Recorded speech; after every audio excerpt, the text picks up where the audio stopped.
It's the day of the festival.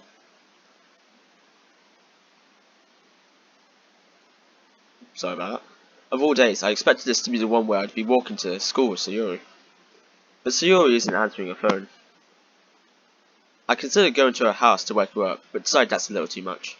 Meanwhile, the preparations for the event should be nearly complete. The banner Yuri and I painted is dry, and I gently rolled it up to take it with me. She sent me a pleasant text reminding me not to forget anything, and I reassured her. Funnily enough, I'd probably feel the same way as Natsuki about the event. I'm more excited for it to be over so I can spend time with Sayori and Yuri at the festival. But knowing Monica, I'm sure the event will be great too. That's rather unsettling, all this lack of music. My dude! You're the first one here! Thanks for being early. That's funny, I thought at least Yuri would be here by now. Monica's placing little booklets on each of the desks in the classroom. They must be the ones she prepared that have all the poems we're performing. In the end, I found a random poem online that I thought Monica would like, and I submitted it. So that's the one I'll be performing. I'm surprised you didn't bring... Oh wait. I'm surprised you didn't bring Sayori with you. Yeah, she overslept again.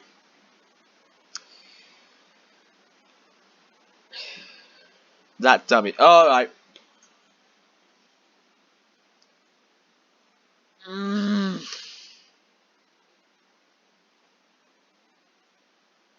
You'd think that on days of support she'd try a little harder. I say that, but I suddenly remember what Siri told me yesterday. I suddenly feel awful. No, it's not nearly that simple for her. And rightly so, you should feel awful, you asshole. I only said it because it's the way I'm used to thinking. But maybe I should have gone to wake her up after all? Ahaha. You should have taken a little responsibility for her, my dude. I mean, especially after your exchange with her yesterday. You kind of left her hanging this morning, you know. Exchange? Monica, you know about that? Of course I do. I'm club president after all. But I stammer, embarrassed. Did Sayori even tell her about it that quickly? That we're a couple now? I didn't really plan on bringing it up with anyone yet. Jeez. You don't know the full story at all, so... Don't worry. I probably know a lot more than you think. Eh? Monica was being as friendly as usual, but for some reason I felt a chill down my spine after hearing that. Hey, do you want to check out the pamphlets? They came out really nice. Yeah, sure. I grabbed all the pamphlets laid out on the desks. Oh yeah, they really did. Yeah, again, it's really ominous with the lack of background music, so you are just accompanied by my voice at the moment, so think of this like an ASMR. Oh joy, oh joy. Oh yeah, they really did. I'm not sure if I read that already. Something like this will definitely help people take the club more seriously. Yeah, I thought so too. I flipped through the pages. Each member's poem is neatly printed on its own page, giving it an almost professional feel. I recognised Natsuki's and Yori's poems from the ones they performed during our practice. What's this? I flipped to Sayori's poem. It's different from the one she practiced. It's the one I haven't read before.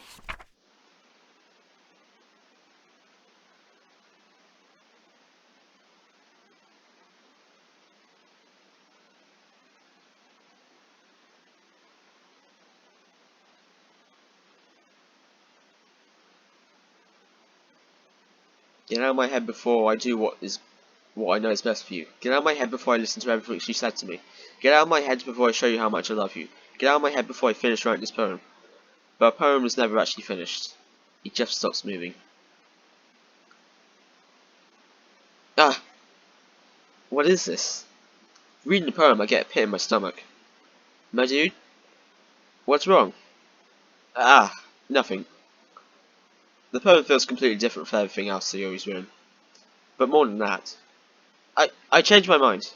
I'm going to get Sayori, so... Ah. Well, alright. Try not to take too long, okay? I quickly leave the classroom. Don't strain yourself. Marco calls that out after me. I quicken my pace. Giving you warning now. I recommend either turning down the volume, slightly maybe, you know, still hear me and whatever, or scrolling down into the comment section, you know, comment, whatever. What was I thinking? I should have tried a little bit harder for Sayori. It's not a big deal to at least wait for her or help her wake her up. Even a simple gesture of her walking to school makes her really happy. Yeah, the reason there's no background music is will become evident in just a few moments. Besides, I told her yesterday that things will be the same as they always have been. That's all she needs, and what I want to give her. I reach Sayori's house. I knock on her door. I don't expect her to answer, since she's not picking up her phone either. Like yesterday, I open the door and let myself in. Turn it down now or scroll down if you don't want to see this. Sayori? She really is a heavy sleeper. I swallow. Bear with me for a second.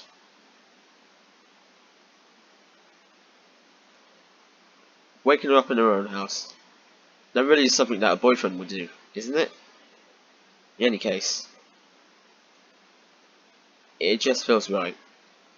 Outside Sayori's room, I knock on the door. Sayori? Wake up, dummy. There's no response. I really didn't want to have to enter a room like this. I'm already having regrets about doing this now, holy crap. Isn't it kind of a breach of privacy? But she really leaves me no choice.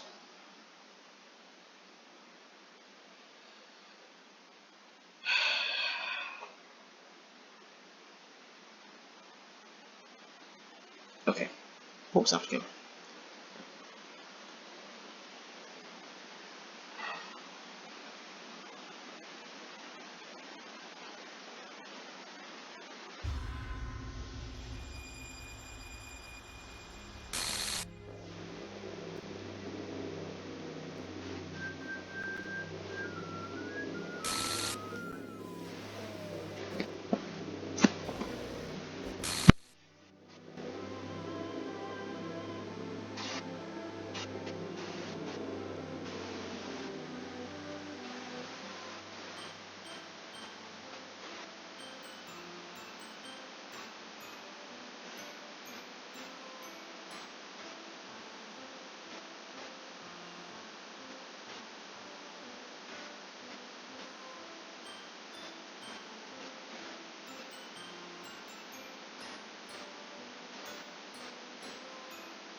I suppressed the urge to vomit. Just yesterday, I told Sayori I'd be there for her. I told her I know what's best, and that everything will be okay. Then why would she do this? How could I be so helpless? What did I do wrong? Confessing to her. I shouldn't have confessed to her. That's not what Sayori needed at all. She even told me how painful it is for others to care about her. Then why did I confess to her and make her feel even worse? Why was I so selfish? This is my fault. My swarming thoughts keep telling me everything I could have done to prevent this. If I just spent more time with her, walked her to school, and remained friends with her like it always has been, then I could have prevented this. I know I could have prevented this. Screw the literature club. Screw the festival. I just lost my best friend. Someone I grew up with. She's gone forever now. Nothing I can do. Nothing I do can bring her back. I'm sincerely sorry. This isn't some game where I can reset and try something different. I had only one chance. I wasn't careful enough. And now I'll carry this guilt with me until I die. Nothing in my life is worth more than hers. But I still couldn't do what she needed from me. And now, I can never take it back. Never. Never. Never. Never. Never.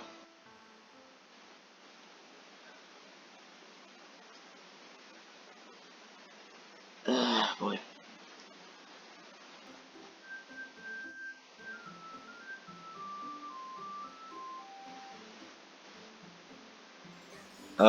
Being honest, uh,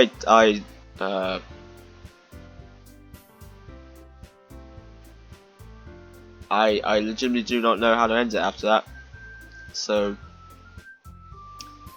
I guess going into what's this, Act 2, things become a little more unstable for both uh, literally and figuratively.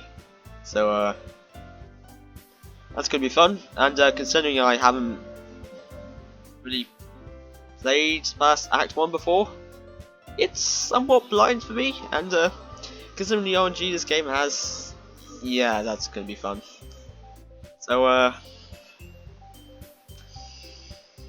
look forward to that in the next episode.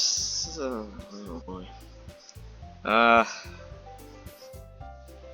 Yeah, peace out, I guess.